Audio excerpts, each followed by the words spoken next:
Quand je rencontre un chaman et que j'en trouve un vrai, qui pratique des rituels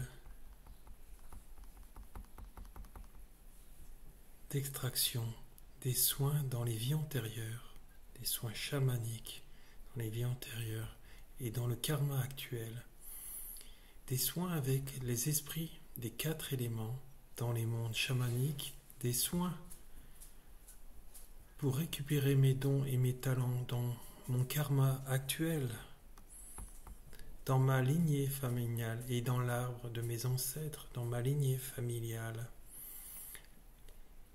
qui travaille avec les 4 types de recouvrement d'âme, des désenvoûtements, etc.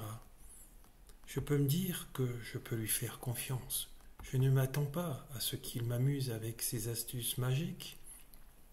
Dans son travail alchimique, je sais qu'il est connecté en permanence à la source et donc il sait.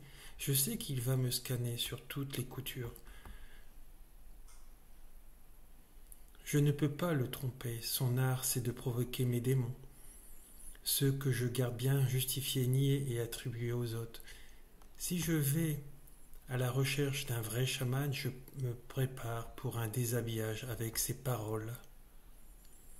Sache qu'il va m'exaspérer avec ses silences. Il ne juge pas, mais il discerne, il perçoit mes incohérences. Si je perçois cela comme du jugement, c'est que je ne suis pas assez éveillé et encore beaucoup dans l'ego, même si je suis thérapeute ou je crois l'être. Je suis attentif quand il m'exaspère avec avec toutes ces choses, quel chamboulement. Avec son honnêteté brutale, je suis prêt pour mes remises en question. Souvent, je préférerais fuir, reporter la faute sur les autres et reporter l'inévitable du changement. La plus difficile des guérisons, celle avec moi-même, car la vie n'est pas une bataille, mais une remise en question totale de mon être, pour être qui je suis avec la guérison de mes blessures d'âme, et surtout ne jamais ressembler aux autres, car celui qui réussit ne souffre plus. Celui qui a la magie n'a pas besoin de ruse. Un jour, une chamane en Sibérie m'a dit « Tu sais, Laurent, une fois qu'on est vraiment chaman, on travaille avec le petit peuple dans les mondes invisibles lors des voyages chamaniques et les esprits de la nature du monde intermédiaire qui y habitent. Et on sait faire des désenvoûtements chamaniques. C'est ce que m'a enseigné la chamane de Sibérie à Tuva Kizil.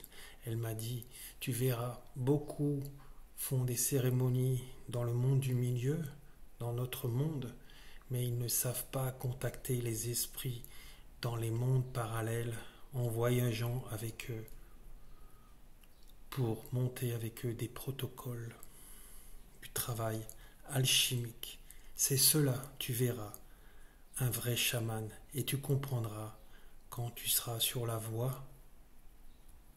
Et quand j'ai appris tout ça, j'ai fini ma formation au niveau tambour numéro 12, c'est-à-dire au maximum de l'art sibérien du chamanisme des enseignements. Après, elle me dit, tu apprendras aussi par toi-même.